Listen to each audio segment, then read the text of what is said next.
कहानी की शुरुआत में हमें एक आदमी को दिखाया जाता है जो 5W और 1H का जवाब दे रहा है। पहले W का जवाब देते हुए वो बताता है कि मेरा नाम है डेल्टन रसल। दूसरा W होता है वेयर यानी कि कहाँ। वो बताता है कि हो सकता है कि मैं इस वक्त जेल में हूँ या एक छोटी सी सेल में बंद हूँ। तीसरा W व्हाट यानी कि उसने क्या किया। वो बताता है कि उसने एक बैंक रॉबरी को परफेक्टली अंजाम तक पहुँचाया। चौथा W वैन यानी कि कब। वो बताता है कि उसने हाल ही में ये किया। पांचवा W वाई यानी कि उसने ऐसा क्यों किया। वो बताता है कि ये सब मैंने पैसों के लिए किया और उससे भी बड़ी बात कि मैं खुद को साबित करना चाहता था। और अब आखिरी सवाल बचता है हाउ, और इस सवाल के जवाब के लिए पूरी कहानी फ्लैशबैक में चली जाती है जहाँ पर एक बैंक को दिखाया जाता है जिस बैंक का नाम है मैनहट्टन ट्रस्ट बैंक। और इस बैंक के अंदर रसल के साथ 3 और आदमी आते हैं, यानी कि ये 4 लोग हैं। इन्होंने अपने चेहरे पर मास्क लगाए हुए हैं और बैंक के अंदर जितने भी लोग हैं ये सबको बंदी बना लेते हैं, दरवाजे बंद कर लेते हैं। और तभी बाहर एक पुलिस वाला आता है। रसल कहता है कि अंदर बहुत सारे बंधक हैं और अगर पुलिस ने दरवाजे तक आने की कोशिश भी की तो हम लोगों को मार देंगे। इसके बाद वो पुलिस वाला बाकी पुलिस वालों को इन्फॉर्म कर देता है कि मुझे यहाँ पर मदद की जरूरत है। और इसके बाद यहाँ पर पुलिस की एक बहुत बड़ी टीम आ जाती है। वो आसपास के सभी रास्तों को सील कर देते हैं और इस पूरे केस का अब जो इंचार्ज है उसका नाम है पुलिस डिटेक्टिव कैथ। वहीं बैंक के अंदर दिखाया जाता है कि चारों रॉबर्स ने सबको बंदी बना रखा है और वो सबके मोबाइल फोन ले लेते हैं। लेकिन यहाँ पर बैंक में ही काम करने वाला एक आदमी होता है, उसका मोबाइल फोन इन्हें नहीं मिलता। और जब रसल उससे पूछता है तो वो कहता है कि मैं अपना मोबाइल फोन घर पर भूल गया। रसल उसे वार्निंग देता है कि मुझसे झूठ मत बोलना, मुझे सच बता दो। लेकिन वो यही कहता है कि आज मैं अपना मोबाइल फोन घर पर भूल गया। अब इनके पास जितने भी मोबाइल फोन होते हैं, रसल उन फोन में इस आदमी का जिसका नाम पीटर है उसका नंबर ढूंढ लेता है और वो उसका नंबर डायल करता है। तभी इसका फोन रिंग होना शुरू हो जाता है जो इस आदमी ने दरवाजे के पीछे फेंक दिया था। इस बात से रसल को बहुत गुस्सा आता है। वो उसे अंदर ले जाता है और वहाँ पर बहुत मारता है। और इस क्रूरता को देखने के बाद बाहर जितने भी लोग होते हैं वो सब के सब बहुत डर जाते हैं। ये जो रॉबर्स होते हैं इनमें एक लड़की भी होती है और ये एक दूसरे को स्टीव, स्टीवी और स्टीवो के नाम से बुलाते हैं, यानी कि ये अपने असली नाम नहीं लेते।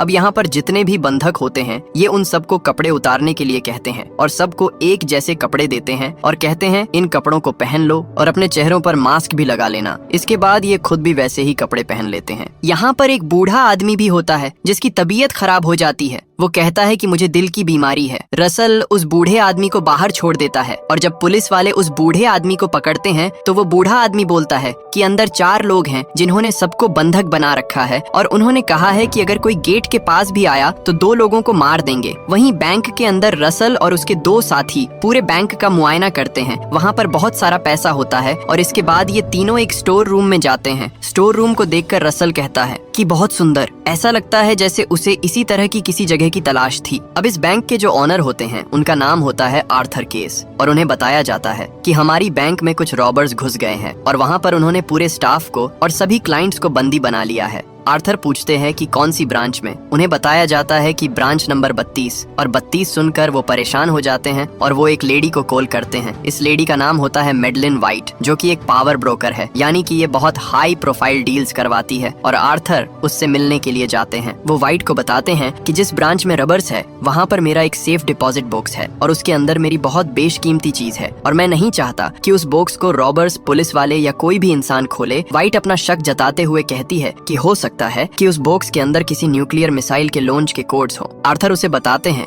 कि उस बॉक्स के अंदर जो है वो तुम्हारे पैदा होने से पहले का है और उससे किसी को भी नुकसान नहीं है। वाइट कहती है सिवाय आपके। आर्थर बताते हैं कि अगर वो चीजें दुनिया के सामने आ गई तो मुझे दुनिया के सवालों का सामना करना पड़ेगा। वाइट उनके लिए ये काम करने का फैसला कर लेती है और वो सिटी के मेयर से मिलती है। वाइट ने मेयर की कई बार मदद की है और अब उनसे वो मदद चाहती है। मेयर की मदद से वो डिटेक्टिव कैथ से मिलती है जो रॉबरी के पूरे केस को हैंडल कर रहे हैं। वो कहती है कि मुझे तुम्हारी मदद की जरूरत है, लेकिन डिटेक्टिव कैथ किसी की भी कोई भी मदद नहीं करना चाहते। वाइट उसे कहती है कि तुम्हें प्रमोशन मिल सकता है। डिटेक्टिव कैथ कहते हैं कि अगर मेरे अंदर काबिलियत होगी तो मुझे अपने आप ही प्रमोशन मिल जाएगा। वाइट कहती है लेकिन उस केस का क्या जो तुम्हारे ऊपर चल रहा है जहाँ पर $140,000 गायब हो गए थे। दरअसल वाइट इनडायरेक्टली डिटेक्टिव कैथ को ये बताने की कोशिश कर रही होती है कि अगर उसने इस केस में उन्हें कोऑपरेट किया तो वो उसे $40,000 वाले केस से बाहर निकाल देगी और डिटेक्टिव केथ उनका साथ देने के लिए अग्री हो जाते हैं। लेकिन पुलिस को अभी तक रॉबर्स के बारे में कुछ भी पता नहीं चला था। पुलिस बैंक के नंबर पर रॉबर्स को कॉल भी करती है, लेकिन वो फोन नहीं उठाते। रॉबर्स के यहाँ पर जितने भी सीसीटीवी कैमरे होते हैं उन्होंने उन सबको इंफ्रारेड लाइट से पूरी तरह से डीएक्टिवेट कर दिया था, इसीलिए पुलिस बैंक के अंदर कुछ भी नहीं देख सकती कि रॉबर्स क्या कर रहे हैं। अब रॉबर्स जिस गाड़ी में आए होते हैं पुलिस को वो गाड़ी भी मिल जाती है और उस पर एक स्टिकर होता है जिस पे लिखा था perfectly plan painting, we never leave until the job is done. वो उस स्टिकर को हटाते हैं और वो समझ जाते हैं कि ये गाड़ी भी चोरी की है। वहीं अब रॉबर्स बैंक के अंदर से एक और आदमी को बाहर छोड़ते हैं।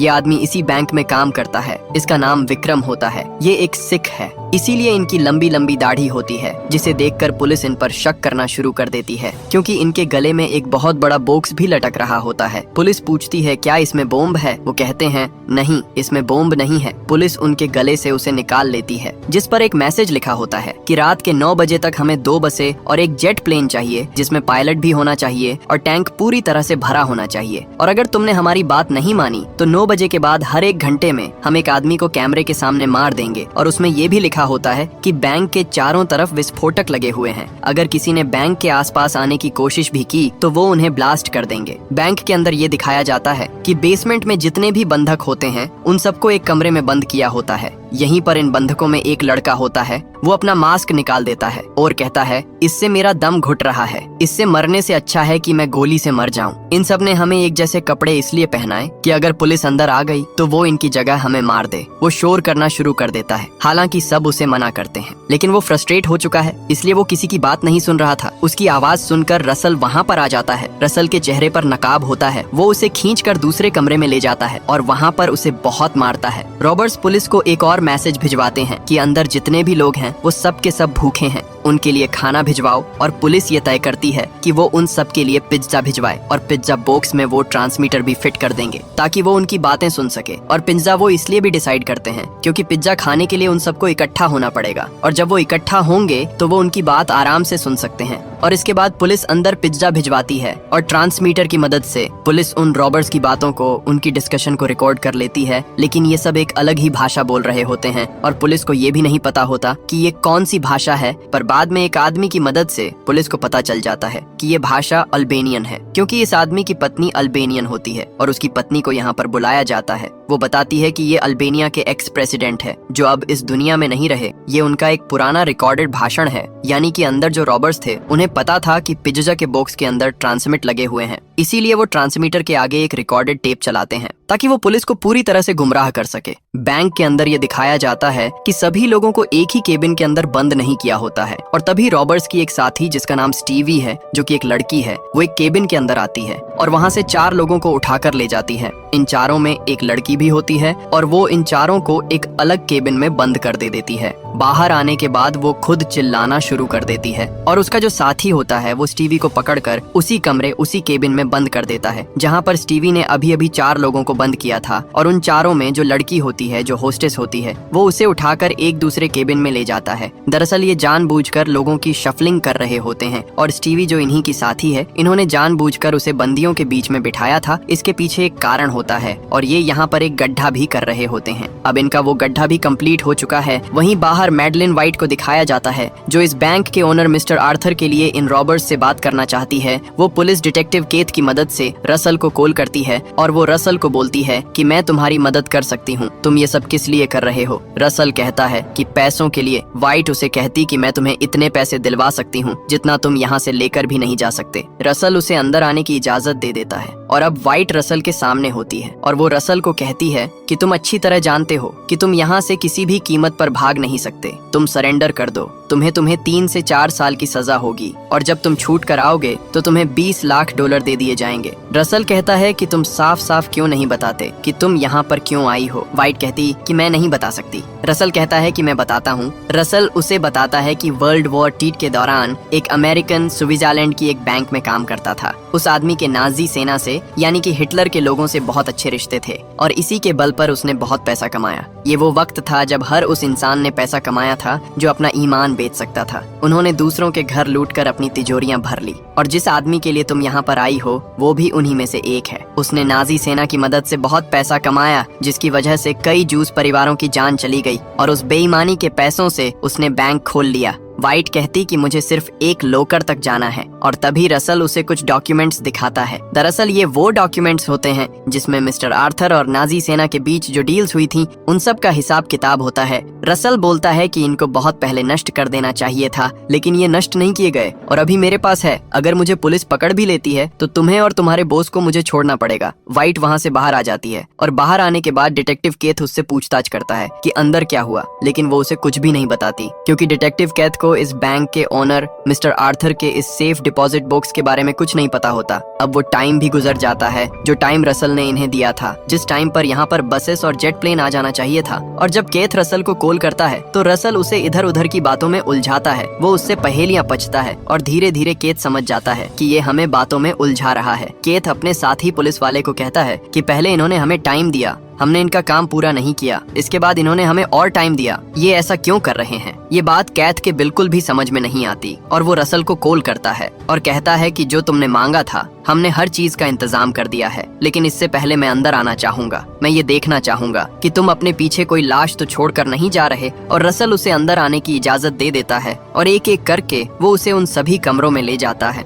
जहाँ पर सारे होस्टेस होते हैं। और जब वो उसे आखिरी कमरे में ले जाता है तो वहाँ पर 3 लोग होते हैं और इन तीनों के चेहरों पर मास्क नहीं होते। ये तीनों बहुत डरे हुए होते हैं। रसल कहता है कि ये वो लोग हैं जो बहुत ज्यादा बोलते हैं, कहना बिल्कुल नहीं मानते। और इसके बाद रसल डिटेक्टिव को बाहर दरवाजे तक छोड़ने के लिए जाता है। ये दोनों बहुत ही कैजुअल बात कर रहे होते हैं और बातों ही बातों में केथ रसल से बोलता है कि तुम मेरे साथ बाहर क्यों नहीं चलते। रसल कहता है कि अभी मेरा काम खत्म नहीं हुआ, मैं इसी दरवाजे से बाहर आऊंगा, अगर कोई और प्रपोजल है तो बताओ। कैथ कहता है कि प्रपोजल मत कहो, मुझे मेरी गर्लफ्रेंड की याद आती है। वो कहती है कि तुम मुझे शादी के लिए प्रपोज क्यों नहीं करते। रसल कहता है तुम्हारी शादी की उम्र नहीं रही। केथ बताता है कि पैसों की कमी की वजह से मैंने शादी नहीं की। और इसके बाद जाने से पहले केथ रसल से हाथ मिलाता है और जैसे ही रसल केथ से हाथ मिलाता है वो उसे सीढ़ियों से नीचे गिरा देता है। इन दोनों के बीच में बहुत हाथापाई होती है और जैसे ही वो रसल का मास्क हटाने वाला होता है वहाँ पर रसल के लोग आ जाते हैं जिनके पास गन्स होती है और वो उसे गन पॉइंट पे ले लेते हैं। लेकिन वो कैथ को कुछ भी नहीं करते, वो उसे बाहर छोड़ देते हैं। और बाहर आने के बाद कैथ समझ जाता है कि इनका प्लान बहुत ही मजबूत है, बहुत चालाक लोग हैं ये, हमारे दिमाग से हमारी प्लानिंग के साथ खेल रहे हैं। इन सबको कुछ पता है कि हम क्या करने वाले हैं, क्योंकि रसल ने कैथ को कहा था कि मैं जानता हूं कि कानून के हिसाब से जब तक हम किसी होस्टेस को मारते नहीं हैं तब तक पुलिस अंदर आकर हम पर हमला नहीं कर सकती। अब केथ ने जो रसल के ऊपर हमला किया था, इस बात से रसल पूरी तरह से गुस्से में आ जाता है। वो एक आदमी को ऊपर छत पर ले जाता है और कैमरे के सामने उसे गोली मार देता है। इस बात से पूरा माहौल बदल जाता है। केथ को बहुत दुख होता है,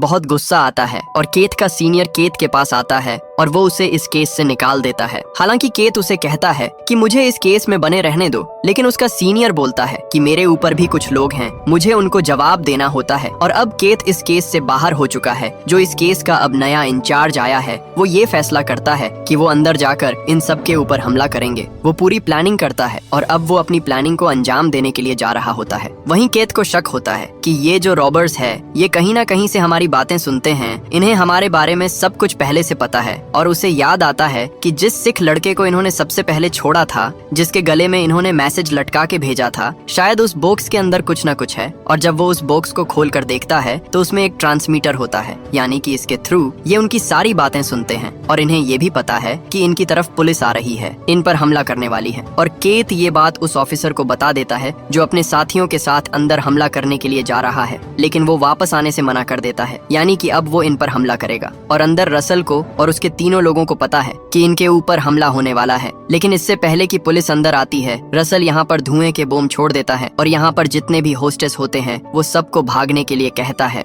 और एक एक करके सबके सब बैंक से बाहर निकल जाते हैं। और जब पुलिस अंदर आती है तो वो देखते हैं कि वहाँ पर एक भी रॉबर नहीं होता, यानी कि बाहर जो लोग निकले उनके साथ वो चारों लोग भी निकल चुके हैं जिन्होंने यहाँ पर इन सबको बंदी बनाया था। लेकिन यहाँ पर पुलिस के लिए सबसे बड़ी प्रॉब्लम ये होती है कि वो उन चारों में से किसी को भी नहीं जानते, क्योंकि इन सब ने एक जैसे कपड़े पहने हुए थे। हालांकि यहाँ पर सभी लोग पुलिस की गिरफ्त में होते हैं। पुलिस सभी के एड्रेसेस लिख लेती है और उन सबको बस में बिठा देती है। और अंदर ये दिखाया जाता है कि इस बैंक से जो रॉबर्स होते हैं वो एक पैसा भी नहीं ले गए होते हैं और साथ ही साथ जो उनके हथियार थे वो सब नकली थे, वो सब खिलौने थे। और जिस आदमी को छत पर गोली मारी गई थी, दरअसल किसी को गोली लगी नहीं थी, ये सिर्फ एक दिखावा था, यानी कि यहाँ ना कोई मर्डर हुआ ना रोबरी हुई। और यहाँ पर जो रॉबर्स थे वो भी सब गायब हैं। और इस बात से पुलिस पूरी तरह से सख्ते में आ जाती है। उन्हें कुछ समझ नहीं आता कि ये हुआ क्या। और अब पुलिस को पता है कि जितने लोग बाहर हैं उनमें वो 3 रॉबर्स भी हैं जिन्होंने इन सबको बंदी बनाया था। लेकिन पुलिस को एक बात कंफर्म होती है कि इनमें इनके प्लान का जो मास्टरमाइंड होता है यानी कि रसल, वो इनमें नहीं है, क्योंकि उसकी कद काठी वाला एक भी इंसान बाहर नहीं होता। साथ ही साथ केथ ने और बाकी सभी लोगों ने रसल से सबसे ज्यादा बातें की होती हैं, और अगर वो इनमें होता तो वो सब उसे पहचान लेते। और अब इन्हें रॉबर्स का पूरा प्लान समझ में आ जाता है कि क्यों वो सबको एक जैसे कपड़े पहनने के लिए कहते हैं, ताकि जब चाहे वो अपने किसी भी आदमी को इन लोगों के बीच में शामिल कर लें और जब चाहे उसे वहां से निकाल कर अपने काम पर लगा दे। जैसा कि तब हुआ था जब होस्टेस में बैठा एक आदमी अपना मास्क उतार लेता है और इसके बाद वहां पर रसल आता है। रसल खींचते हुए उसे दूसरे कमरे में ले जाता है और उसकी बहुत पिटाई करता है। दरअसल ऐसा कुछ भी नहीं हुआ था, वो इन 4 रॉबर्स में से एक रॉबर होता है और वे जानबूझकर लोगों के सामने अपना मास्क उतारता है ताकि लोग ये यकीन कर लें कि वो भी इन्हीं में से एक है, वो उसे पहचान ले। इसको रॉबर स्टीवो के नाम से बुलाते थे, जबकि इसका असली नाम डेरिस होता है। और अब जब पुलिस इन्वेस्टिगेशन कर रही होती है तो उन्हें डेरिस पे यानी कि स्टीवो पर शक होता है, लेकिन पुलिस के पास कोई भी सबूत नहीं है, बल्कि एक लड़की ये गवाही देती है कि ये भी हमारे साथ था और इसकी वजह से हम परेशानी में आने वाले थे, क्योंकि इसने अपना मास्क उतार दिया था, जिसके बाद रॉबर्स ने इसे बहुत मारा था। अब रॉबर्स के साथ जो लड़की होती है जिसे उस स्टीवी के नाम से बुलाते थे, उसका असली नाम लेरिया होता है। और आपको याद होगा कि लेरिया भी होस्टेस के बीच में जाकर बैठी थी, यानी होस्टेस उसे भी पहचानते हैं कि वो भी उन्हीं में से एक है। लेकिन पुलिस को उस पर शक इसलिए होता है क्योंकि जितने भी बंदी होते हैं उन्होंने उस रॉबर लड़की की बॉडी का जो डिस्क्रिप्शन दिया होता है, ठीक उसी तरह की बॉडी 2 लड़कियों की होती है, जिसमें से एक की गवाही पहले हो चुकी है, जिस पर पुलिस को अब शक नहीं है। और अब उन्हें लेरिया यानी स्टीवी पर शक है, पर वो अपने सभी आंसर बहुत कॉन्फिडेंस से बिना डरे हुए देती है, इसीलिए पुलिस का शक भी अब उससे हट जाता है और साथ ही साथ पुलिस के पास कोई सबूत भी नहीं है। अब जो तीसरा रॉबर होता है जिसे स्टीव के नाम से बुलाया जाता है, उसका असली नाम केनेथ होता है और केथ को उस पर भी शक होता है। आपको याद होगा कि केथ जब बैंक के अंदर गया था तो उसे पूरे बैंक का विजिट करवाया गया था और रसल डिटेक्टिव केथ को हर उस रूम में भी ले गया था जहां पर होस्टेस थे, और आखिरी रूम में 3 ऐसे लोग थे जिनके मुंह पर मास्क नहीं था और ये तीनों रॉबर्स ही थे, यानी कि स्टीव, स्टीवी और स्टीवो। केथ को जानबूझकर इन तीनों को बिना मास्क के दिखाया गया होता है ताकि केथ को यकीन हो जाए कि ये तीनों बंदी हैं, यानी कि ये तीनों होस्टेस हैं। लेकिन केथ को अब जब 2 लोगों पे शक है तो वो समझ जाता है कि तीसरा आदमी जो वहाँ पर बिना मास्क के बैठा था वो भी उन्हीं में एक है, यानी कि वो भी रॉबर है। लेकिन केथ के पास उसके खिलाफ भी कोई सबूत नहीं होता। जैसे ही केथ को कुछ शक होता है, दूसरा आदमी उसके पक्ष में गवाही दे देता है कि ये हमारे साथ ही था। इस तरह से केथ अब पूरी तरह से मजबूर है और जब ये पूरी सिचुएशन वो अपने कैप्टन, अपने सीनियर को बताता है तो उसका कैप्टन कहता है कि हमें अब इस केस को बंद करना होगा, क्योंकि किसी का खून नहीं हुआ, एक पैसा भी चोरी नहीं हुआ और ना ही किसी ने इस केस को सोल्व करने के लिए कोई रिपोर्ट लिखवाई है। तो इस तरह हमें अपना टाइम वेस्ट नहीं करना चाहिए। लेकिन सबसे बड़ा सवाल ये होता है कि आखिर रसल गया तो गया कहाँ, क्योंकि ना वो बैंक से बाहर निकला और ना ही वो बैंक के अंदर था। हालांकि पुलिस कैप्टन ने इस केस को बंद करने का ऑर्डर दे दिया है, लेकिन फिर भी डिटेक्टिव केथ इस बारे में पूरी सच्चाई जानना चाहता है। इसीलिए जब वो बैंक के डॉक्यूमेंट देख रहा होता है तो उसे पता चलता है कि बैंक में लोकर नंबर 392 कभी था ही नहीं, उसका कोई रिकॉर्ड नहीं है और इससे उसे शक होता है। वहीं दूसरी तरफ ये दिखाया जाता है कि जिस आदमी का ये बैंक है, जिसका नाम ऑर्थर है, उसके पास वाइट जाती है और वो ऑर्थर को कहती है कि जो डॉक्यूमेंट तुम्हें चाहिए थे वो लुटेरे अपने साथ ले गए ताकि तुम उनसे बदला ना लो। हो सकता है कभी वो तुम्हें कांटेक्ट करें, तब तुम्हें उन पेपर्स के बदले उन्हें पैसे देने होंगे। वो ऑर्थर को ये भी कहती है कि उस आदमी के तुम्हारे प्रति ख्याल अच्छे नहीं थे, क्योंकि वर्ल्ड वॉर 2 में तुमने नाजी के साथ हाथ मिलाकर बहुत पैसे कमाए थे। ऑर्थर कहता है, उस वक्त मैं जवान था, किसी भी तरह से कामयाबी चाहता था, इसीलिए मैंने एक शॉर्टकट अपनाया, अपनी आत्मा को बेच दिया और तभी से मैं अपनी आत्मा को वापस पाना चाहता हूँ। दरअसल ऑर्थर को एहसास होता है कि उसने जो भी किया था वो गलत किया था। वाइट कहती, मैं इतनी बेवकूफ नहीं हूँ, उस लोकर में उन पेपर्स के अलावा भी कुछ था, नहीं तो वो लोग इतना बड़ा रिस्क नहीं लेते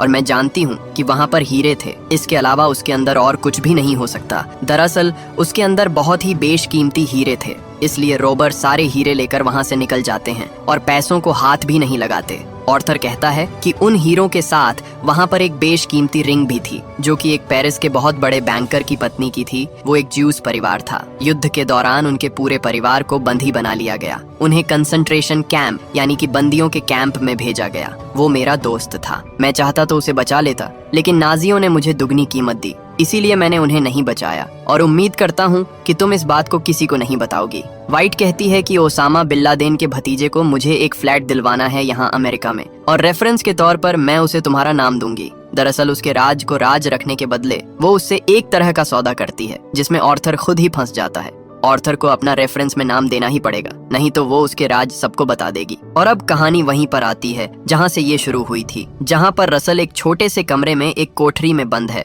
और वो कहता है कि हमने ये कैसे किया, सबसे बड़ा सवाल यही है। और इसके बाद वो हीरो को और सारे जरूरी सामान को बैग में रखता है और कुछ डिब्बों को हटाकर बाहर निकलता है। ये एक स्टोर रूम होता है। दरअसल रसल अभी भी बैंक के अंदर ही है। आपको वो पल याद होगा जब रसल एक स्टोर रूम में आता है और उसे देखकर वो बहुत खुश होता है। ये वही स्टोर रूम होता है। हुआ ये था कि रसल और उसके लोगों ने पीछे के जो सेल्स होते हैं उन्हें आगे शिफ्ट कर दिया था और उसे हूबहू उसी तरह से लगा दिया जिस तरह से वो पहले थे। और अब इन सेल्स के नीचे पिछले एक हफ्ते से रसल था, और जो वहाँ पर गड्ढा किया था वो इसलिए किया गया था ताकि रसल को वॉशरूम जाने के लिए कभी भी बाहर ना निकलना पड़े। और एक हफ्ते बाद रसल वहाँ से बाहर निकलता है और जब वो बैंक से निकल रहा होता है तो उसी पल डिटेक्टिव कैथ भी बैंक के अंदर आ रहे होते हैं। हालांकि रसल को ये बात पता होती है क्योंकि बाहर जो उसके लोग उसका इंतजार कर रहे होते हैं उन्होंने ये बात रसल को बताई होती है। लेकिन रसल जानबूझकर डिटेक्टिव केथ से टकराता है और उसी मेन गेट से बाहर निकलता है जिसके बारे में रसल ने केथ को कहा था